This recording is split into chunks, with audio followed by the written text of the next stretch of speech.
Good afternoon, everybody. No broker. I hope most of the people have heard about no broker. Show of hands. Okay, great. But for the people who don't know about no broker, I will just tell as to what is it that we do, and then talk more about our journey. No broker is basically an online real estate startup which connects property owners and property tenants and buyers directly with each other without any broker in between. My objective today in this short 20-minute session is to not tell you about what no broker has achieved, which I will come to, but more about as to how our journey has been, what are the problems and dilemmas that we faced, and how have we encountered them, and how have we faced them and solved them. Well, I am a first generation entrepreneur. I have zero experience of doing a startup in or any business in his main objective is that he should make money. And why should I pay 2% if I want to buy a house or sell a house? So with this, a very basic question as to why do I need to pay a broker in this internet-led era, we started asking this question. And we have zero experience in real estate. We have done nothing. We are 3 co-founders and none of us have done anything in real estate ever. And the answer that we got is that this is how it happens across the world. And it has never worked. Nowhere has it worked in real estate where you remove a broker. But we persisted and we kept on asking this question. And as luck would have it, I left my job and started pursuing this. And when you leave your job, what happens is that first few days, a lot of friends will call you. They will tell you how great it is and they wish they were also so courageous that they could leave their job and great and all the best to you. And after 10 days, they'll stop calling because they are now busy with their own lives. And you are there in your home with your legs folded on your bed, sitting and seeing your website having 5 customers. And you're calculating, had I gone to office today, I would have made this much money, which you are not. And this complete anxiety, complete unsureness as to how things are going to pan out. Well, we approached VCs thinking that VCs are the guys who will take risk and who will appreciate a new idea. And they said, yeah, the idea seems good, but who is doing this in US? Who is doing this in China? And the answer is that no one is doing it in US, no one is doing it in China. If this was such a good idea, then why isn't somebody doing it elsewhere in the world? So where is the Uber equivalent or the Amazon equivalent of that? And we have no answer. Perhaps the economics differ, perhaps there is exam certification of a broker in other countries, in India it is not. There is perhaps more law and order, nobody collects money in cash and pays zero income tax in any other country, large country perhaps. We don't know. But as an Indian customer, we know that we would want to have an option, whether I go with a broker or whether I use technology to connect with people directly. So well, we kept on meeting investors, and I think after 10 meetings, Sara IIT IIM ka bhoot utar gaya. So VCs after a point they'll call you, but then they don't care. And what they care is return on their capital and how possible this idea will take off. And a very valid question was, and in this time, housing.com basically got $90 million of funding, which was unheard of at that point of time. So whoever was talking to us completely vanished, almost overnight, saying reasonably so that what if this is a good idea, perhaps housing.com and 10 acres will also copy it later. And what's the big deal in copying it? And hence, why should we assume that this will work? Well, I think we still thought that perhaps let's keep on trying. And we kept on faking in every meeting as if we are very enthusiastic. So when you go to your 20th meeting, and Amulvik will basically will understand this much better, and 19 people have said no to you. You just want to go home and sleep. And you are worried about the flight ticket that you spent to come to this meeting. But in the meeting, you have to say, hey, I'm going to change the world. This is an amazing idea. You have to pretend as if you are very gung-ho because that's what he's looking for. So, well, we kept on doing that. And the good thing is that you only need one yes. And so we got one yes. So one VC elevation capital. They said, okay, we'll fund you. The guys seem nice. Let's do it. So we started, and then we saw that other competitors are basically uh, filling the entire city red with ads. And we were not sure how will it work, because whenever we did a hoarding, the ROI just didn't work out for us. The customers were very few, the brand recall was not great, and we couldn't figure out how companies can spend so much money without any ROI. Well, we thought that we should just be frugal, we should do what makes common sense to us. So we became extremely frugal.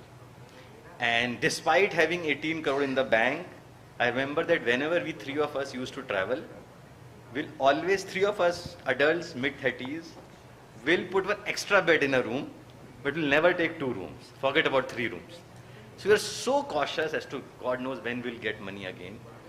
No AC in office.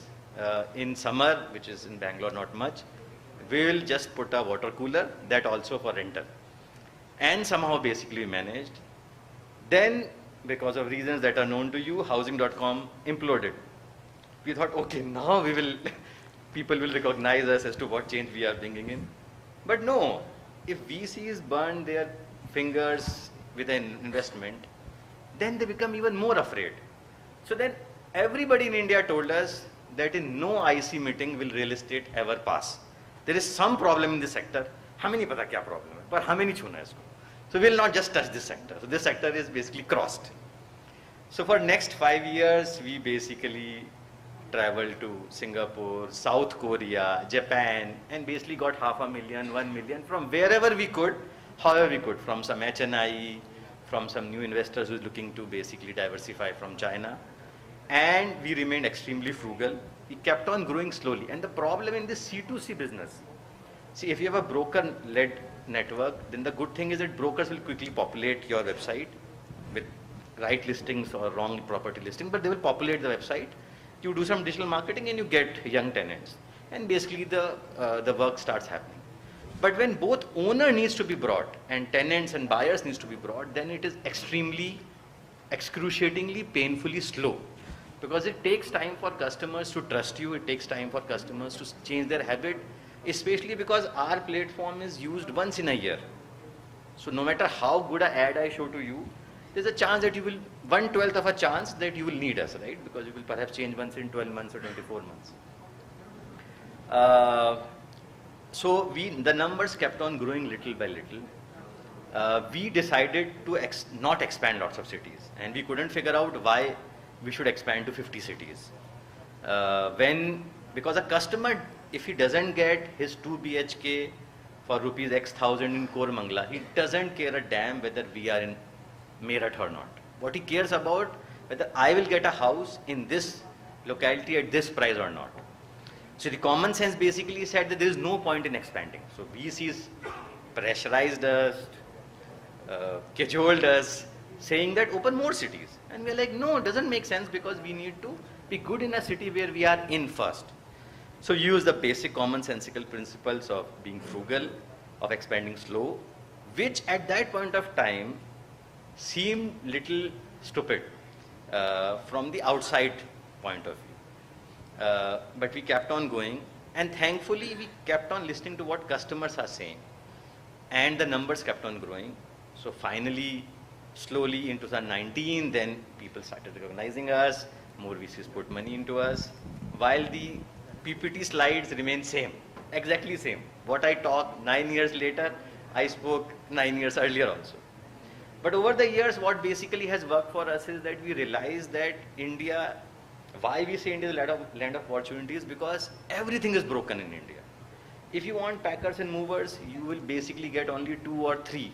If I ask you which are the brands for packers and movers, you will mention 1, 2, 3 maximum. That's it. And the brands that you will mention, they are also intercity brands. Intra-city brands are very few, and 80% of movements happen intra-city. Similarly for home services, for home interiors, there are branded players which are 1 or 2, and they basically cover barely 5% or 10% of the urban market. So we started realizing that we should basically offer more services to customers based upon what customers are asking. So we expanded to packers, movers, painting, cleaning. Today we are into home interiors. furniture, home loan, home insurance, packer mover insurance, and so on and so forth. We were in rental, then we went into buy and sell, then commercial, then plots. And I think we basically just kept on doing what we were doing, little bit more and more and more. We are more of execution-led founders, and I think the numbers basically kept on adding up. So today we are basically 1,000 crore revenue company. We are India's #1 in real estate. We add 6 lakh new customers per year, which means around 70 lakh new customers per year. And in the 8 years, we have added, in the past 8 years, we have added 1.7 crore customers. But now every year we are adding 70 lakh new customers. So our pace of growth is massive. We are India's #1 packers and movers aggregator. We are India's #1 aggregator for painting. And we have around 4,000 employees. And yes, basically we raised 3,500 crore of funding and we are a unicorn.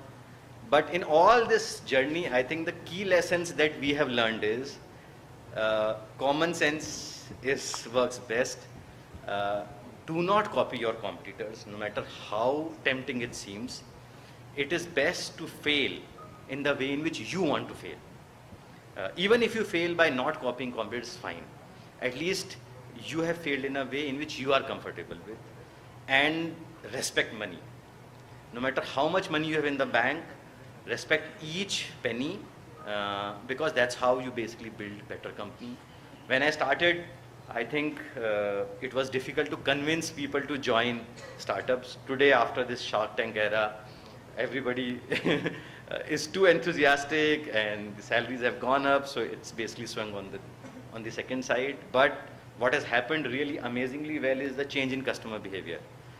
It would have been impossible to think that I could come out of my home without having any wallet and just having a mobile phone, because everybody accepts UPI.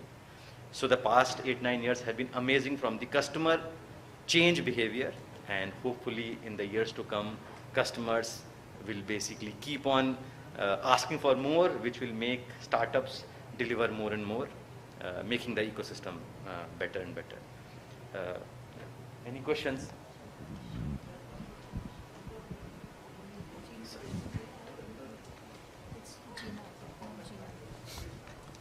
Can you just take the mic?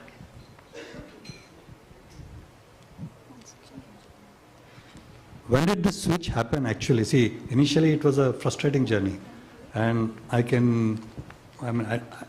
know exactly the journey you're talking about. We have been in this journey since 6 years. So how many years did you have to sustain or be persistent? When did the switch happen actually? So I don't think there comes a specific one point where the switch happens. In fact, initially what I used to think was that just getting your startup started is the main thing, or getting the first funding is the main thing. But what I've realized is that this is like a complex video game. You think that the first level is the one that you need to crack. You crack the first level and hey, this is second level has complete different complexity. And now you have to crack that. So I think the level just keeps on changing. Earlier the issue was that how basically can we make sure that people know about No Broker. Now the issue is that with 1,000 crore revenue, how do I make it 2,000 crore within a year? And then keep on growing from there. So the color of the complexity keeps on changing. But there is never a moment when you say, I have shifted. I think it's gradual and continuous.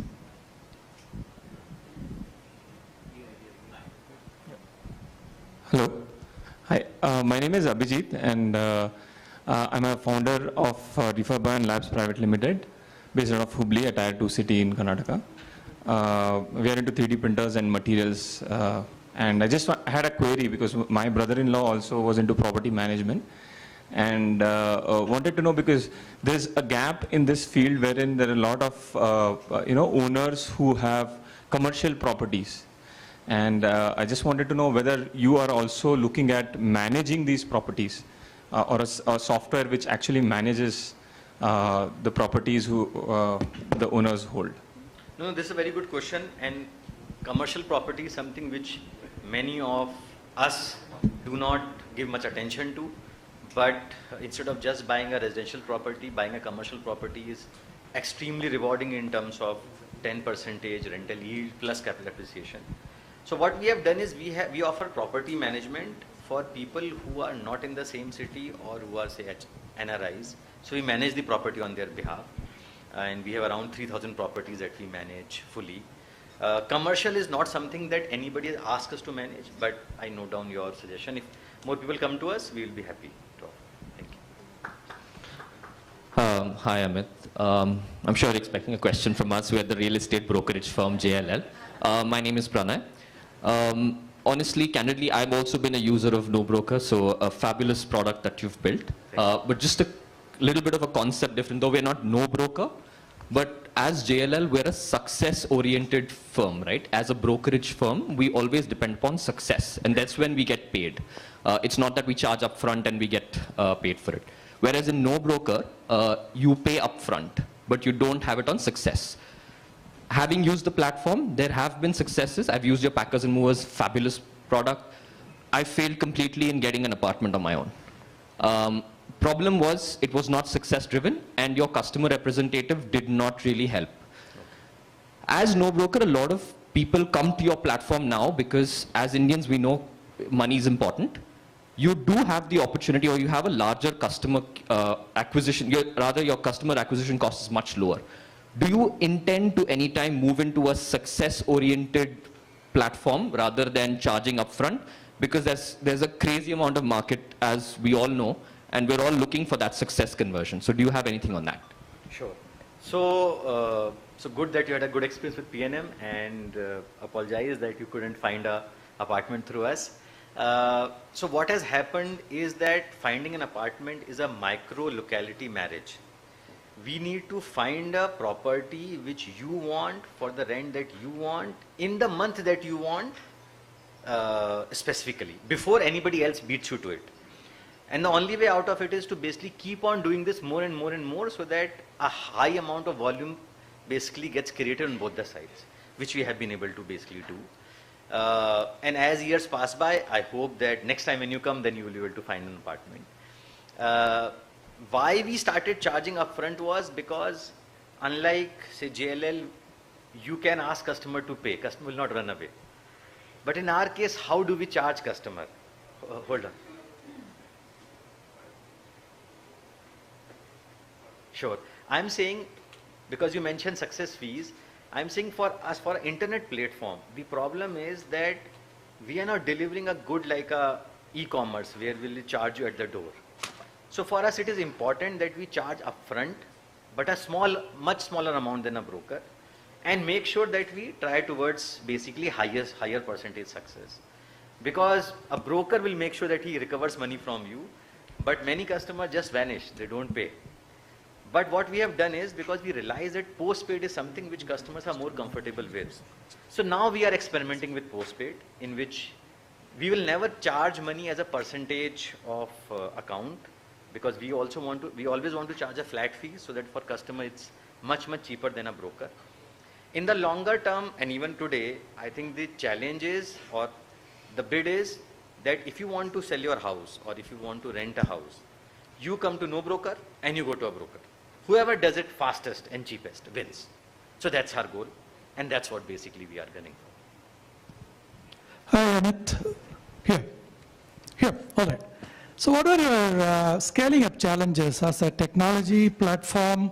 Was it easier or as difficult as any other business?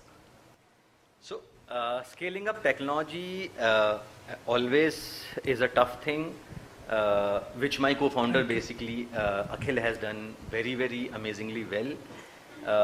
As the number of customers increase, one is about scaling the platform so it can handle the extra load. Second, I think the thing which we have gotten a bit right is what features to build. So for example, many of the earlier companies, to some extent even housing, the features that were built were more about what looks cool to an engineer to build. Our question was what basically adds value to customer. For example, I'll give you example. Typically what a broker behavior is that as soon as you give a hint that you like this house, the broker starts, many of the brokers, they start basically creating a scarcity effect by saying, hey, yes, ये एक और इसमें interested है tenant, आप जल्दी decide करिए, you have to decide by today evening, else the property will go. So the real problem is that a tenant or a buyer does not really know whether this property is in high demand and hence he needs to genuinely act fast, or whether he is just being fooled. But it can be solved with technology, which we have done. So what we have done is, no matter how many people contact this property, view this property, you make it transparent. So make it transparent. So now in every no broker property, you can see how many people have shown interest, how many have shortlisted, how many have visited. So you can accordingly take the decision. So I think that's how we have taken the approach towards tech. Amit, here. Hey, Amit. Yeah. Yeah, this is Shiv Shankar. You have to tell me when I have to stop. Yeah, maybe last question. I'm a co-founder at a startup named Priswiz. We are world's first personalized price discovery platform. We are facing a certain challenge which I hope you might have also faced. Right? We are tackling a problem which the customer doesn't see as a problem today. Just like with a no broker, there are brokers already, there are houses already available. So a user may not see the need to use a platform like no broker. So how do you overcome that challenge? How do you bring that awareness, and how do you differentiate you versus others? So in our case also, it was obvious to us, may not for everybody, that customers want an option. And many, I would say that 30% of brokers in India are very good. They really care about customers, and we can never take their business away. But 70% of the brokers are here for quick money. They have a grocery shop and they are doing this as a side business, and they don't care about customers. Our objective was and is to solve for that. So customers, there was a customer problem, there is a customer problem, that I want to pay lesser and I want to deal directly with the other party. So I wouldn't say that our problem was not obvious to customers, but if you mean to say that it was not given to customers in the way in which we have given, yes. And I think the good thing about India is that whenever you come up with a product, there are some initial adopters who are very forgiving and who basically help you become better. And that's a great thing about India and about specifically about Bangalore. So my suggestion would be, figure out your friends, families, those initial adopters, take feedback from them, listen to their feedback, and don't be arrogant, change your product based upon what they are offering, and then modify. For example, when we started, we felt that connecting two people is all that is needed. But when we went to customers, they said, who will do rental agreement? And I'm like, rental agreement kya hai? Wo to Google se wo print out nikal ke sign kar lete na. But no, for customer it's an important piece of document, and it gives him psychological comfort that a broker has given it. So we started a rental agreement team also. Hello, Amit sir, I am here. Hello. Here, sir, here. Straight to you. Straight to you, sir. Yeah. Yeah. Sir, actually, hello? Yeah, sir, I will ask only. Because, sir, like whatever you discuss about you, so we have, sir, also a struggle same. Like I graduated from IIT Kharagpur, then IIT Bombay. So now we are thinking, I think somehow it was the waste of time because it is not helping in the grow of a startup. Okay, how you told you have to use the common sense in this, that. So like similar thing there, sir, right now you have just taken your startup at some levels. So now, sir, in future you have any planning, whatever you struggle, whatever experience you have got, so you can diverse your thing in other field also, help the other startup by financially and the way of just guiding, managing the thing, how they can just grow and everything. So this kind of planning you have, sir. If you have planning, then how you can contact you and how you can able to help it? No, you can please feel free to contact me on LinkedIn. Very happy to help in any way that I can. Thank you. Okay, sir. Thank you.